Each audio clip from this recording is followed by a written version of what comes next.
இன்றைக்கி வண்டாரப்புள்ளி சேனலில் ஸ்போக்கன் ஹிந்தியில் சில வேர்ட்ஸ் அண்ட் சென்டென்ஸ் பார்க்கலாம். விஜய் அவர் கிருஷ்ணா கிரிக்கெட் கேல் ரஹா ஹே. விஜயும் கிருஷ்ணாவும் அப்படிங்கிறது இப்போ ஆன்ட்டு சொல்லுவோம்ல, விஜய் அண்ட் கிருஷ்ணா அப்படின்னு சொல்லுவோம்ல, அது மாதிரி விஜய் மற்றும் கிருஷ்ணா அதுக்கு தான் மீனிங். விஜய் அவர் கிருஷ்ணா கிரிக்கெட் கேல் ரஹாஹே, கிரிக்கெட் விளையாடி கொண்டிருக்கிறார்கள். கேல்னா விளையாடுறது, ரஹாஹேனா நிகழ்காலத்தில் உள்ளதை சொல்கிறது, ரஹாஹே அப்படின்னு அர்த்தம். விஜய் அண்ட் கிருஷ்ணா கிரிக்கெட் விளையாடி கொண்டிருக்கிறார்கள். குகன் அவர் கரண் சென்னை ஜாதேகம். குகன் அவர் கரண், குகனும் கரணும் சென்னை ஜாதேகம். குகனும் மற்றும் கரணும் சென்னை போகிறார்கள். செல்வி அவர் ஜானகி சாதிக்கோ ஜாத்தி ஹைம். செல்வி அவர் ஜானகி, செல்வியும் ஜானகியும் கல்யாணத்திற்கு செல்கிறார்கள். मेरा पास पैसे नहीं है इसलिए तुम्हारी मदद नहीं सकता. அதாவது மேரா பாஸ் அப்படின்னா என்னிடத்தில் அப்படின்னு அர்த்தம். பைசே நகிஹே பணம் இல்லை, இஸ்லியே அப்படின்னா அதனால், தும்ஹாரி மதத் நகி சக்தா உனக்கு, மதத் அப்படின்னா உதவி, நகி சக்தானா செய்ய முடியாது, சக்தாகும் அப்படின்னா செய்ய முடியும், நகி சக்தானா செய்ய முடியாது. என்னிடம் பணம் இல்லை, ஆகையால் உனக்கு என்னால் உதவி செய்ய முடியாது அப்படிங்கிறது அர்த்தம்.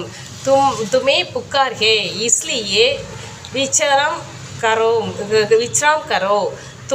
துமே புக்கார் ஹே இஸ்லியே விச்ராம் கரோ அப்படின்னா நீ நோய்வாய்ப்பட்டிருக்கிறாய். புக்கார்னா காய்ச்சல்னு காமனாக சொல்லுவாங்க, நோய்வாய்ப்பட்டிருக்கிறதுக்கும் புக்கார் தான் சொல்லுவாங்க. அதாவது ஜுரம் சொல்லுவாங்க, உடம்பு முடியலைன்னு சொல்லுவோம்ல, அதுதான் புகார்னு சொல்லுவாங்க. காய்ச்சல்னால் ஜுரம் சொல்லுவாங்க. நீ நோய்வாய்ப்பட்டிருக்கிறாய், ஆகையால் ஓய்வெடு அப்படின்னு அர்த்தம். துமே புகார்கே இஸ்லியே விச்ராம் கரோ, நீ நோய்வாய்ப்பட்டிருக்கிறாய் அதனால் ஓய்வெடு. ஓ பகுத்தின் சே புகார்தா இஸ்லியே பகுத் துபலா பத்லா ஹோக்யா. அவன் நீண்ட நாட்களாக நோய்வாய்ப்பட்டிருந்தான், அதனால் மிகவும் மெலிந்து உள்ளான். பத்லா அப்படின்னா மெலிஞ்சிருக்கிறது, ஒல்லியானது. பகுத்தின் சே அப்படின்னா நீண்ட நாள், புகார்னா நோய்வாய்ப்பட்டிருந்தேன், இஸ்லியே அதனால், பகுத்துபலா பத்லா ஹூகயா அப்படின்னா ரொம்ப ஒல்லியாக மெலிஞ்சு போயிருக்கான் அப்படின்னு அர்த்தம். ஏ சாடி அச்சா ஹே லேக்கின் மெஹங்கா. சாடினா சாரி, இந்த சேலை ரொம்ப நல்லா இருக்குது, ஆனால் இதோட விலை அதிகம். மெஹங்கா அப்படின்னா விலை அதிகம் அப்படின்னு அர்த்தம். ஏகர் அச்சா ஹே லேக்கின் ஜுவிதாயம் நகிஹே. இந்த வீடு நல்லா இருக்குது, ஆனால் வசதி இல்லை, வசதிகள் இல்லை. ஜுவிதாயம் நகிஹே. ஏகர் அச்சா ஹே, கர்னா வீடு, ஏகர் அச்சா ஹே இந்த வீடு நல்லா இருக்குது. சுவிதா லேக்கின் ஆனால், சுவிதாயம் நகிஹே அப்படின்னா வசதிகள் இல்லை. ஏ கச்சா ஆம், இது மாங்காய், பழுங்காத மாங்காய். கச்சா ஆம், ஆம்னா மாம்பழம் அப்படின்னு சொல்லுவாங்க. மாங்காய்க்கு இப்போ ஆம்ச்சூர் பவுடர்னு சொல்லுவாங்கள்ல, காஞ்ச மாங்காயோட பவுடரு. இது அது கச்சா ஆம், பழுக்காத மாங்காயை கச்சா ஆம் சொல்லுவாங்க. ஏன் ஆம் படாஹே லேக்கின் கச்சா, இந்த மாங்காய் பெருசு, ஆனாலும் பழுக்காத, இன்னும் பழுக்கலை, இன்னும் பழமாகலை. அதனால தான் ஏ ஆம் படாஹே லேக்கின் கச்சா.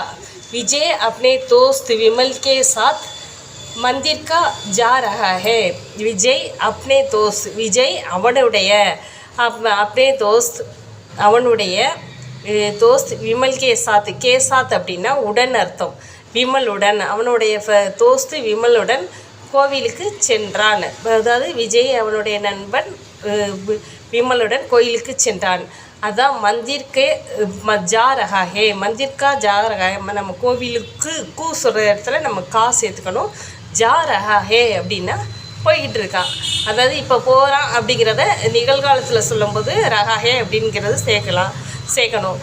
ஓகே ஃப்ரெண்ட்ஸ், தொடர்ந்து கிளாஸ் பாருங்கள், சப்ஸ்கிரைப் பண்ணுங்கள், லைக் கொடுங்க.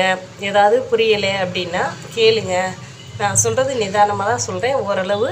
ஆனால் உங்களுக்கு ஏதாவது ஃபாஸ்ட்டாக சொல்கிற மாதிரி இருந்தால் கமெண்ட்ஸில் சொல்லுங்கள், நான் சேஞ்ச் பண்ணிக்கிறேன். தேங்க்யூ.